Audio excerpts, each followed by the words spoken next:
Part 1. The accidental ambassador Kang Do-yun was not supposed to be here. He stood in the massive hall of the Valorian Imperial Palace, feeling very small and very human. The ceiling rose so high that clouds actually formed near the top.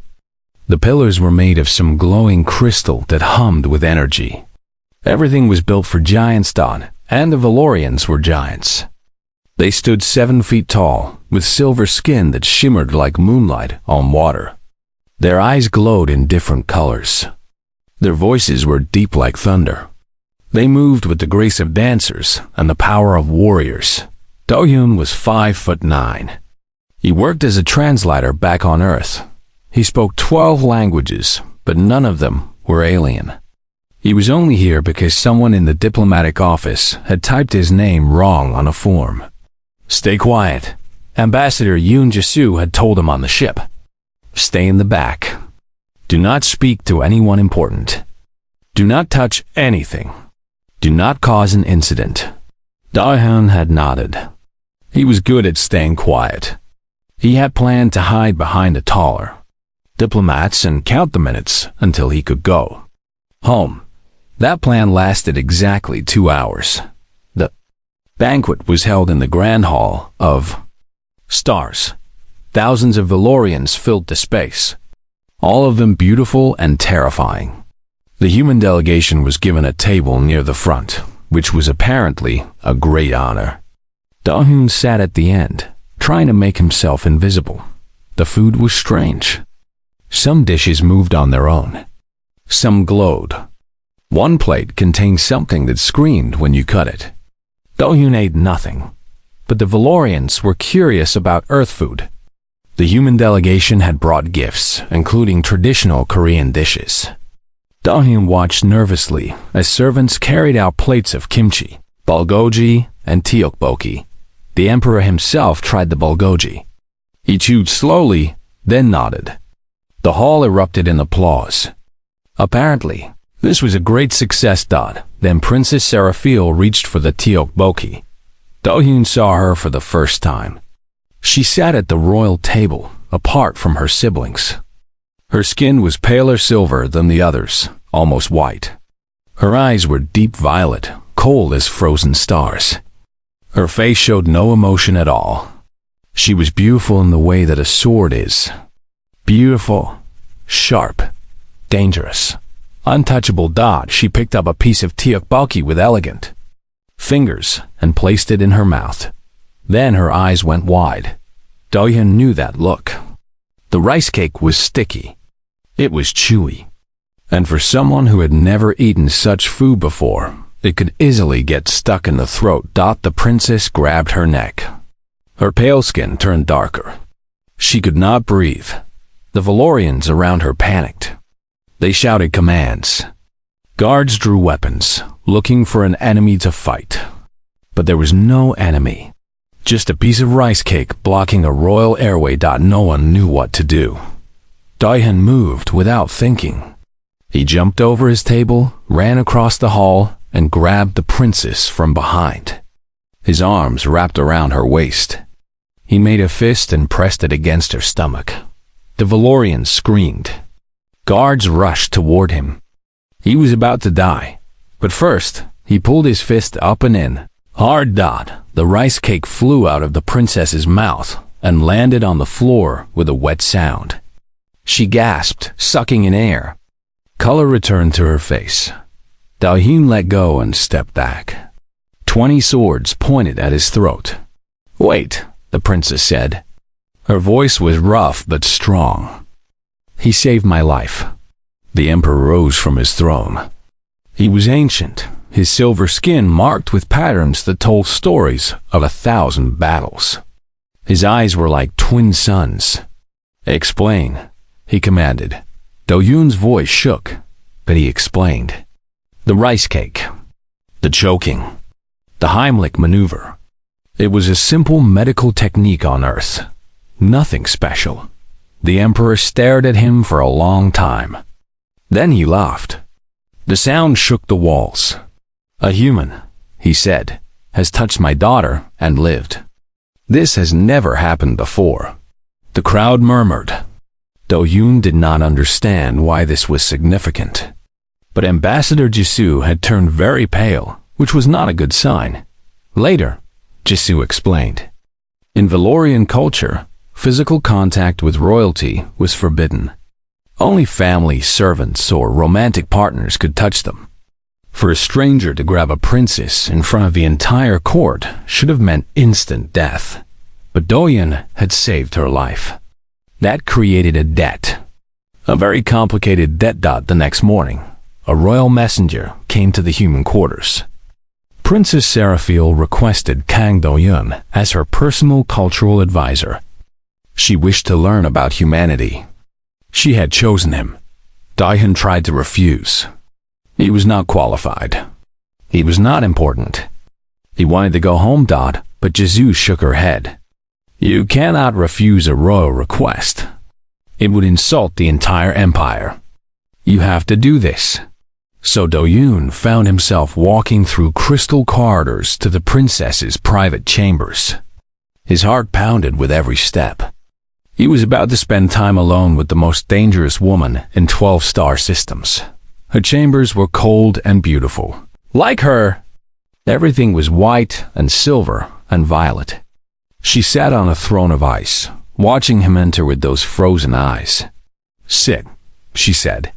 He sat on a small chair that was still too big for him. You saved my life, she said. Why? Do-yoon blinked. Because you were dying. You did not know me. You risked your life for a stranger. That is not logical. Maybe not, he said. But it is human. She studied him like a scientist studying a strange bug.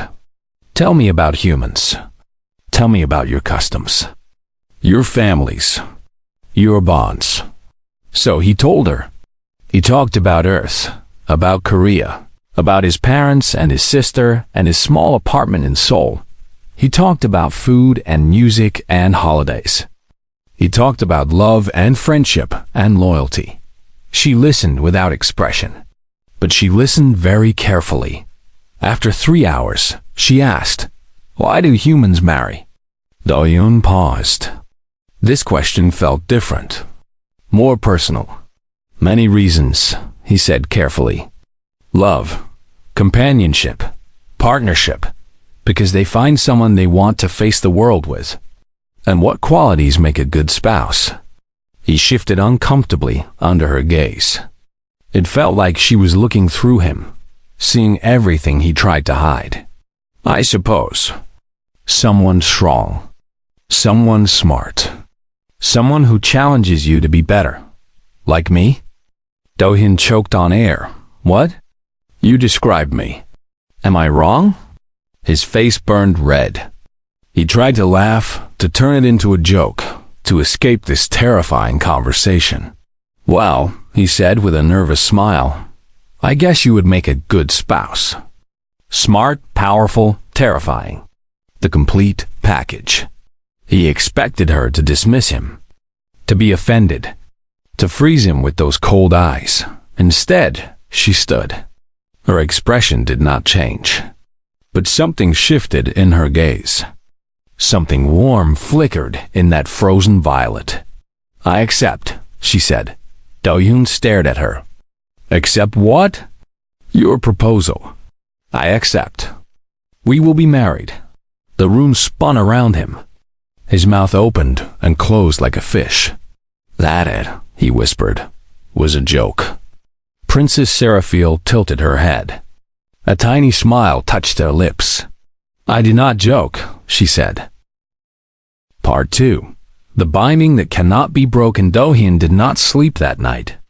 He paced his small room in the human quarters, pulling at his hair and talking to himself like a crazy person. She cannot be serious, he muttered. It was a joke. Everyone knows it was a joke. This will all be fixed in the morning. The morning came and nothing was fixed. Ambassador Jisoo burst into his room at dawn. Her face was a mixture of horror, anger, and something that might have been amusement. What did you do? She demanded. Nothing. I made a joke. A small, stupid joke. Jisoo sat down heavily on his bed. She looked like she had not slept either. In Valorian culture, she said slowly, spoken intent before witnesses is binding law. 3 nobles were standing outside the princess's chambers. They heard you say she would make a good spouse. They heard her accept. The engagement is legally valid. Dahin felt the blood drain from his face. That cannot be real. It is very real. The entire palace is talking about it. The human who proposed to Princess Seraphil. The first interspecies royal engagement in Valorian history. He sat down next to her, his legs too weak to hold him. I have to explain. I have to tell them it was a mistake. Jisoo shook her head. If you reject the princess now, after she accepted you publicly, it will be a mortal insult. The Valorians might go to war. Millions could die. Because of your joke. Dohan stared at her. This could not be happening. He was a translator. He lived in a small apartment. He liked watching dramas and eating ramen. He was not supposed to cause interstellar wars. So what do I do? Jisoo sighed. For now, you play along. We will find a way out of this. But you must not say anything stupid. Can you do that? Clearly not, he said. That afternoon, he was summoned to the throne room. The emperor sat on a throne of living crystal. The entire court had gathered. Hundreds of Valorians stared at the small human walking down the endless aisle. Seraphil stood beside her father. She wore armor of white and silver, a sword at her hip. She looked like a warrior goddess. She looked at Donyun with those violet eyes, and he saw no regret in them. The emperor spoke. Kang Do-yun of Earth, my daughter has accepted your proposal of marriage. Do you confirm your intent? Every eye in the room burned into him. Do-yun opened his mouth. He wanted to explain. He wanted to say it was all a misunderstanding, but he saw Jisoo in the corner, shaking her head slightly. He thought about war. He thought about millions dying. I confirm, he said. His voice was barely a whisper, but in the silent hall, everyone heard. The court erupted in murmurs. Some sounded angry. Some sounded curious. None sounded happy. Then a figure stepped forward from the royal family. He was taller than the others, nearly 8 feet, with shoulders like mountains. His skin was dark silver, almost gray, and his eyes burned red like dying stars. A scar ran down his face from forehead to chin. I am Prince Vorath, he said. His voice was thunder and hate. First son of the emperor. And I do not accept this insult to my family. The hall fell silent again. Even the air seemed afraid to move. A human, Vorath continued, cannot marry into the royal bloodline. He is weak. He is small. He is nothing. I invoked the right of challenge. Dahin did not know what that meant, but from the gasps around him, it was not good. The emperor raised his hand. Explain your challenge, my son. Trial by combat, Vorath said, smiling like a predator. If the human cannot defeat me, he is unworthy. The engagement will be void, and he will die. Dahin's heart stopped. Trial by combat. Against that monster. He might as well cut his own throat now and save everyone the time. But before he could speak, Seraphil stepped forward. I invoke the right of champion, she said. Her voice was ice and steel. I will fight in my intended's place. The court exploded into chaos. Voices shouted over each other. Vorath's face twisted with rage. Even the emperor looked surprised. You would fight your own brother? Vorath demanded. I would fight anyone who threatens what is mine. Do-yun stared at her. What is mine? She had called him hers. He did not know how to feel about that. The emperor raised his hand, and silence fell again. This matter has become complicated, he said. Too complicated for a simple duel. He turned his ancient eyes to Do-yun. Human, my daughter believes you are worthy. My son believes you are not. I believe nothing yet, but I am curious. He stood from his throne, and even the pillars seemed to bow. There will be trials, the emperor declared. 3 challenges to test the human's body, mind, and spirit. Both he and my daughter will face tests. If they pass, the marriage will proceed. If they fail, the engagement is void. Varth smiled. And the human dies? The emperor shook his head. No. If they fail, he goes home in peace. I will not execute a man for making my daughter smile. The court murmured again. Da-Hyun realized with shock that the emperor had seen something no one else had. Seraphil had smiled. Somewhere, somehow, she had smiled because of him. That night, Da-Hyun found himself in the palace gardens. The plants glowed with soft light. Strange flowers sang in voices too beautiful to be real. He sat on a crystal bench and tried to breathe. Footsteps approached. He looked up to find Seraphil standing there, still in her armor, still carrying her sword. You should not be alone, she said. It is not safe. Is anywhere safe for me now? She sat beside him. For a long moment, neither spoke. I must ask, Da-Hyun said finally. Why did you accept? Why me? I am nobody. I am not strong. I cannot give you anything. Seraphil was quiet for so long that he thought she would not answer. I am 300 years old, she said at last. I have trained since childhood to be a weapon. I have defeated every warrior who challenged me. No Valorian male has ever beaten me in combat, and our law says a princess can only marry one who matches her strength. She turned to look at him, and for the first time, he saw something besides ice in her eyes. In 300 years, no one has ever looked at me and seen a woman instead of a weapon. No one has ever saved my life and asked for nothing in return. No one has ever made a joke with me, because everyone is too afraid. She reached out and touched his hand. Her skin was cool but not cold. You are not nobody, she said. You are the first person in 3 centuries to see me as something other than a princess to fear or a prize to win.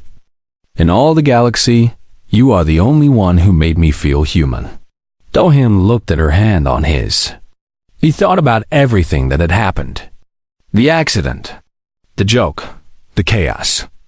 And now this strange, powerful woman who had chosen him for reasons he still did not fully understand. I am scared, he admitted. So am I, she said, and somehow. That made everything a little bit better. Part 3. The Trials of Humanity. The arena of proving was older than human civilization. Its stones had seen thousands of duels, hundreds of wars, and countless deaths. The seats rose so high they disappeared into clouds. Today, every seat was filled. Da-Hyun stood in the center, feeling like an ant surrounded by eagles. The Valorians looked down at him with curiosity, disgust, and amusement. Bets were being placed. He heard the odds. 1,000 to 1 against the human surviving. The emperor sat in the royal box, Seraphil beside him. She wore her armor again, her face a mask of stone. But when Da-Hyun looked at her, she gave the smallest nod. It was enough. Commander Rexel, the arena master, stepped forward. He was ancient, even by Valorian standards. His silver skin marked with the scars of 100 battles. The trial of body, he announced.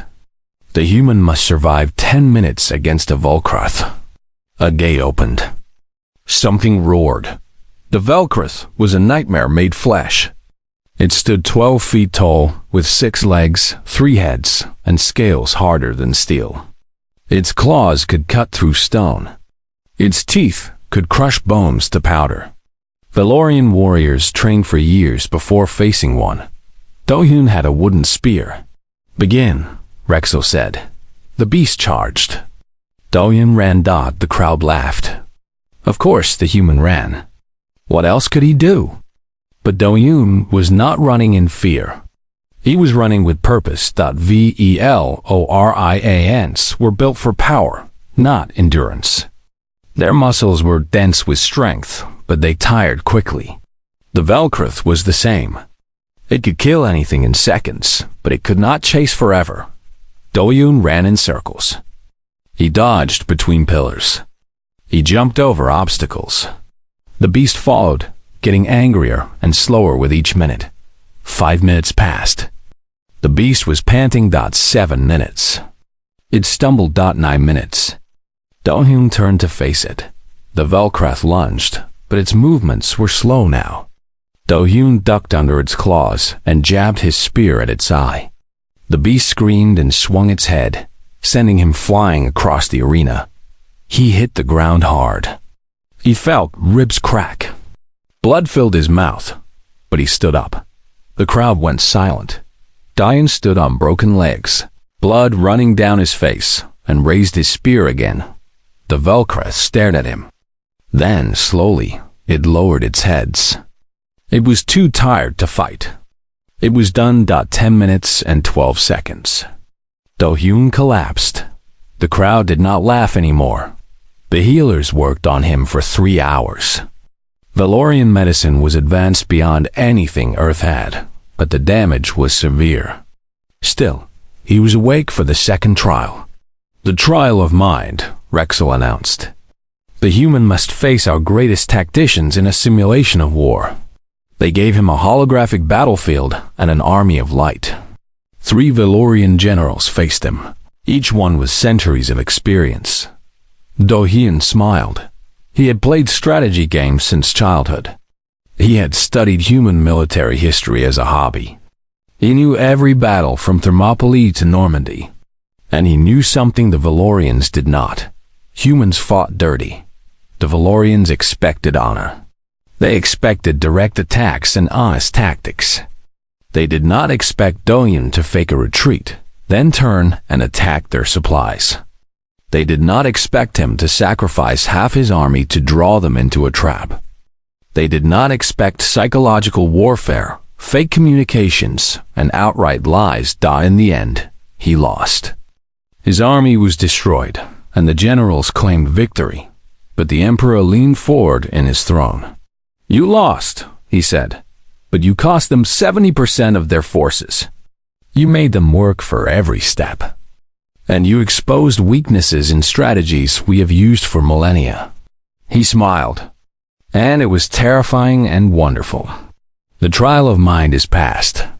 Vorath, watching from the shadows, clenched his fists until blood dripped from his palms. That night, Seraphel came to the medical wing. Do-hyun lay on a healing bed, still wrapped in bandages. She sat beside him without speaking. "You should not be here," he said. "People will talk. Let them." She reached out and touched his face, just below a cut that was still. "Healing. You almost died today." "Almost" is not the same as dead. You are making jokes again. It is how I cope with terror. She almost smiled. "Almost. The trial of spirit is tomorrow," she said. "It is different from the others. There is no combat, no strategy. Just a question." "What question?" "I do not know. It changes for each person. But the answer must come from your true heart, or the arena will know you are lying." Do-hyun nodded slowly. "And if I lie? Then you fail." And all of this was for nothing. She stood to leave, but he caught her hand. "Seraphel, can I ask you something?" She waited. "Do you actually want to marry me? Not because of politics or lore or accident. Do you want this?" She looked at him for a long time. Then she bent down and pressed her forehead to his, a gesture he knew meant deep trust in Valorian culture. "I want things," she whispered. "I have never been allowed to want anything. You are the first thing I have chosen for myself. So yes, I want this. I want you." She pulled away and walked into the shadows, leaving him alone with his racing heart. The next day, he faced the trial of spirit. The arena was different now. No beast, no generals. Just Do-hyun standing alone in a circle of light while the entire empire watched. Rexel's voice echoed from everywhere and nowhere. Kang Do-hyun of Earth. The trial of spirit asks one question. Your answer must be true, or you will fail. There is no second chance. He nodded. His hands shook, but he forced them still. The question is this: what would you sacrifice for the one you were bound to? Do-hyun closed his eyes. He thought about Seraphil. Her cold eyes that hid so much warmth. Her strength that masked so much loneliness. Her 300 years of isolation. He thought about himself. A translator from Seoul. Nobody important. Nothing special. He opened his eyes and spoke. Everything that I am, and nothing that she is. I would give my life, my future, my name. But I would never ask her to be less so I could feel like more. I would never ask her to hide her strength or dim her light. I would sacrifice myself before I sacrificed who she is. The arena was silent. Then Rexel spoke again, and his voice was softer. The trial of spirit is past. The crowd erupted. Some cheered. Some booed. But Do-hyun did not hear any of it. He was looking at the royal box, where Seraphil sat with tears running down her silver cheeks. She smiled. And somewhere in the shadows, Prince Vorath made a decision. That night, a messenger came to the human quarters. Do-hyun was resting, finally feeling like he might survive this madness. The message changed everything. Prince Vorath invokes the right of final blood, the messenger said. A duel to the death. No champions. No substitutes. You face him in 3 days, or you admit unworthiness and leave in shame. Do-hyun stared at the message. Then he laughed, because what else could he do? Of course, he said. Of course there is one more thing. Part 4. The Fire That Forges 7 Days. That was all Do-hyun had to prepare for combat against Prince Vorath. A warrior who had trained for 300 years and killed more enemies than most armies. Everyone expected him to die. There must be a way out, Ambassador Jisoo said, pacing the small room. Some loophole, some diplomatic solution. There is not, said the woman standing in the corner. Her name was Miravel, a healer and Seraphil's only friend. The right of final blood is absolute. It has not been invoked in 2 centuries, but the law still stands. Do-hyun must fight, or he must leave. Then I leave, Do-hyun said quietly. Everyone looked at him. I will not die for pride. If leaving saves my life and prevents a diplomatic disaster, I will go home. I will forget all of this. I will. He stopped. He could not say the rest. He could not say he would forget Seraphil, because he knew, deep in his heart, that he never could. The door opened. A man walked in, short by Valorian standards, but still tall for a human. He had the hard eyes of a soldier and the scars to match. I am Han Se-won, he said. Special forces attached to the diplomatic mission. He looked at Do-hyun with something like respect. I watched your trials. You should be dead 3 times over. But you are not. That means something. What does it mean? Do-hyun asked. It means you might survive this. Se-won crossed his arms. I cannot fight for you, but I can train you. 7 days is not enough to make you a warrior, but it might be enough to make you dangerous. Do-hyun stared at him. You think I can win? No.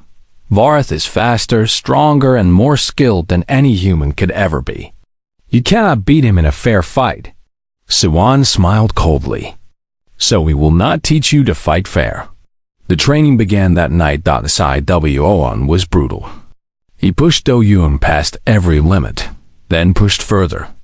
They practiced in secret, in a chamber deep beneath the palace where no Valorian could watch. Forget strength, Se-won said, blocking Do-hyun's punch with ease. You will never be stronger. Focus on speed. Focus on angles. Focus on the places they do not expect. Valorians were tall. Their weak points were low, knees, ankles, the soft spots behind their legs. Places no honorable warrior would target. Honor is a luxury, Siwan said. Survival is not. When Vorath attacks high, you go low. When he expects you to retreat, you advance. Be everywhere he does not expect. On the third day, a package arrived. It contained armor, forged to fit a human body, lighter and stronger than anything Earth could make. There was no note, but Do-Yoon knew who sent it. On the fourth day, a book appeared on his bed. Ancient Valorian text, handwritten. It detailed fighting techniques, weaknesses in traditional Valorian combat forms, secrets passed down through royal bloodlines.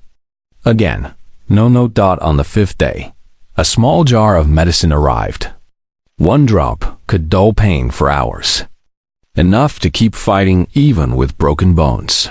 Sarafal could not help him directly. The law forbade it. But she found ways. That night, he sent her a message. Thank you. She sent one back. Do not die. That is a command. On the sixth day, he was summoned to a hidden part of the palace. An old woman waited there, her silver skin so pale it was almost white, her eyes clouded with age but still sharp. I am the Dowager Empress, she said. Sarafal's grandmother, sit. He sat. I watched you pass the trials, she said. I have lived for 2,000 years. I have seen empires rise and fall. I have watched warriors come and go like waves on a shore. And in all that time, I have never seen anything quite like you. I am not special, Diane said. You are wrong. She leaned forward. You are small and weak and should be dead. But you are not. Do you know why? He shook his head. Because you do not know how to give up. Your body breaks, but your spirit refuses. That is not common. That is not normal. That is human. She reached out and touched his hand.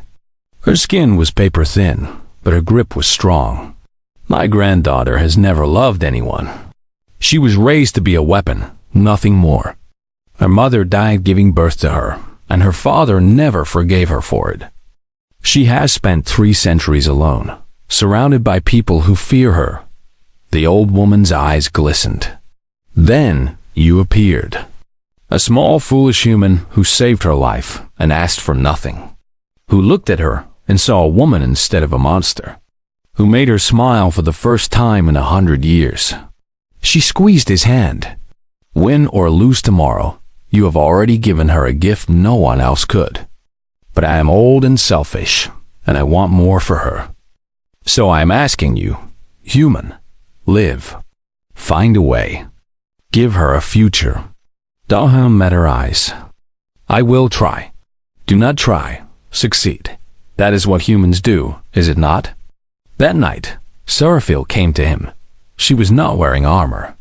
She wore a simple white dress, and her hair was loose around her shoulders. She looked young and vulnerable, and more beautiful than anything he had ever seen. You should not be here, he said. I do not care. She stood before him, and for the first time, he saw her mask crack completely. Tears ran down her silver cheeks. Her hands trembled. I have never asked anyone for anything, she whispered. My whole life, I have taken what I needed or earned what I wanted. But I am asking you now, Do-Yoon. I am begging you, live. He stepped closer. He took her hands. I am not strong, he said. I am not a warrior. I am just a translator who made a bad joke. You are more than that. Maybe. But even if I am, I might not survive tomorrow. Vorath is everything I am not. He is everything I can never be. I do not want him. I want you. Do-Hin looked at her. At this princess who had chosen him, this warrior who had shown him her tears, this woman who had spent centuries alone. Then give me something to live for, he said. She did not hesitate. She kissed him. It was not gentle. It was desperate and fierce and full of everything she could not say. 300 years of loneliness poured into that moment.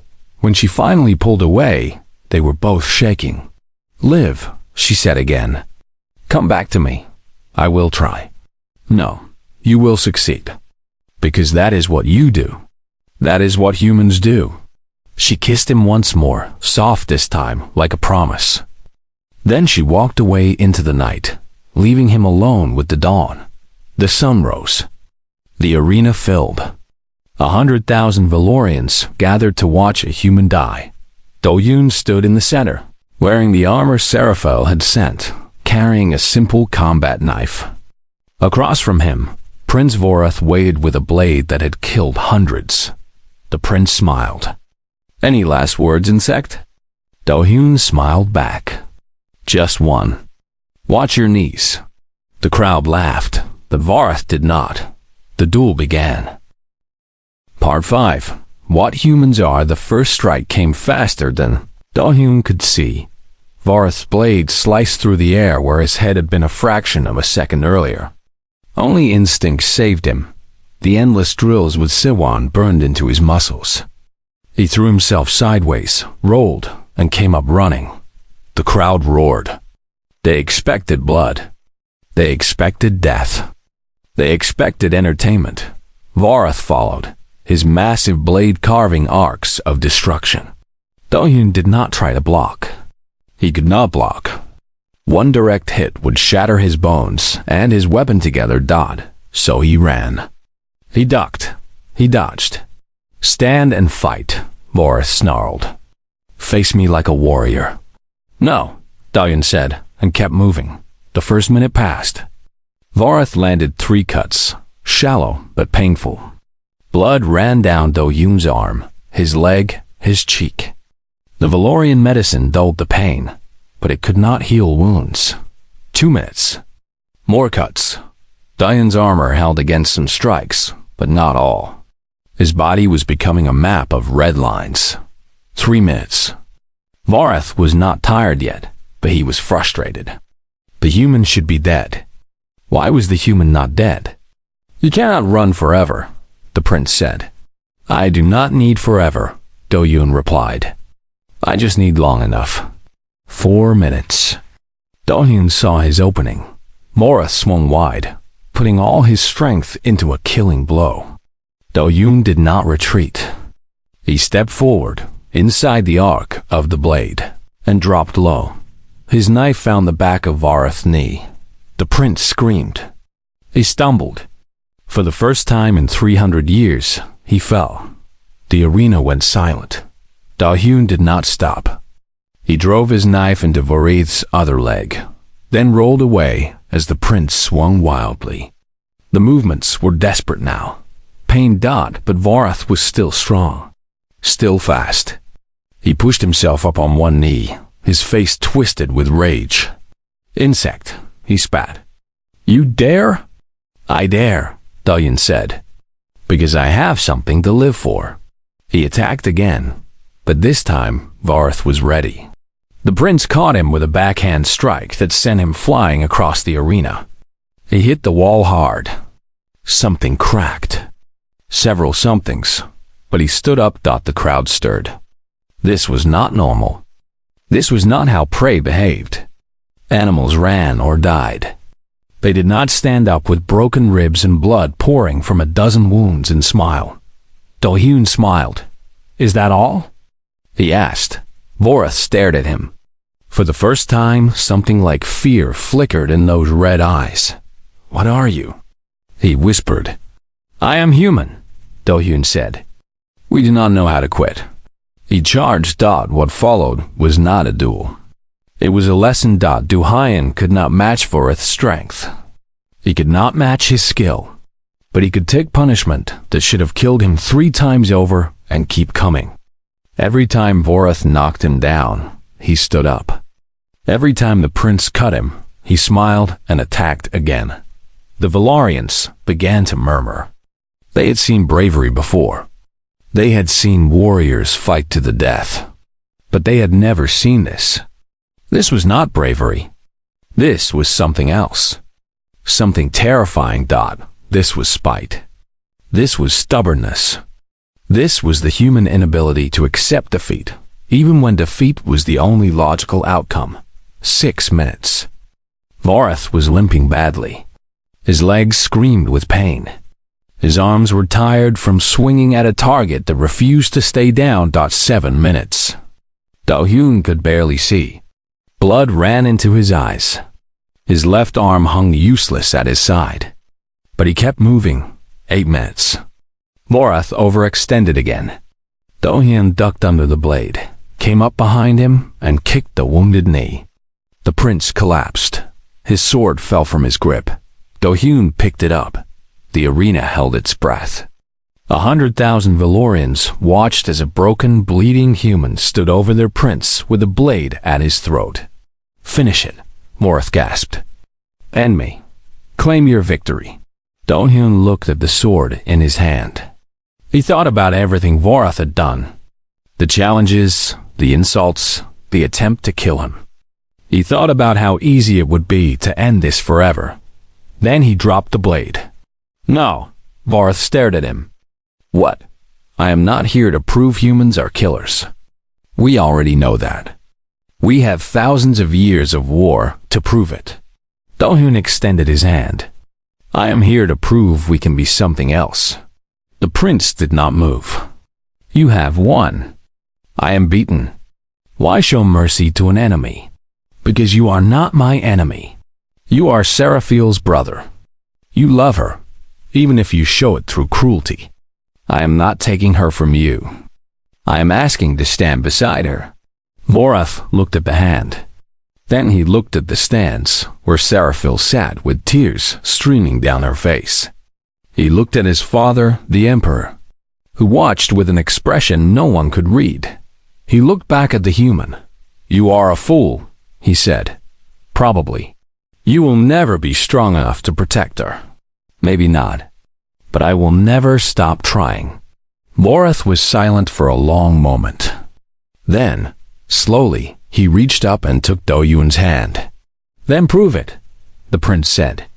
"Every day, for the rest of your life, prove that you are worthy of my sister." Do-hyun pulled him to his feet. "I will." The emperor rose from his throne.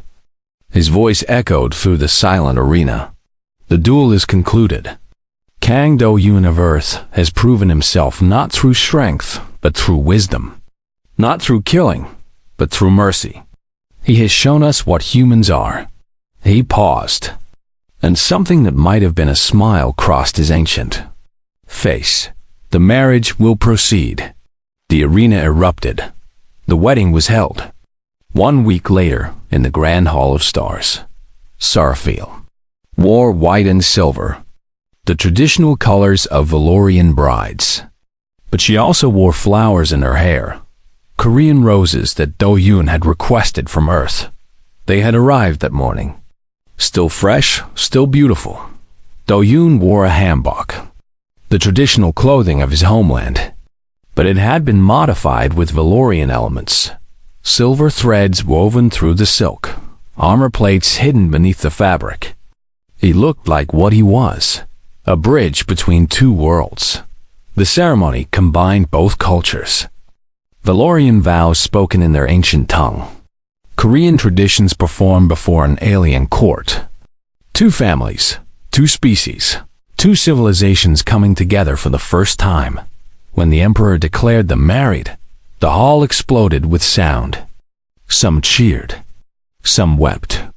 Some still looked unhappy. But it did not matter. What was done was done. That night, alone in their chambers, Seraphil finally allowed herself to relax. "I never thought this day would come," she said. "I never thought anyone would want me." Do-hyun took her hand. "I still cannot believe you took my jokes seriously." She smiled. That rare, precious expression that transformed her entire face. "Perhaps I did not take it as a joke. Perhaps I saw a chance and seized it as any good tactician would." He stared at her. "Wait, did you trick me into proposing?" She kissed him instead of answering Dodd. When she finally pulled away, she was laughing.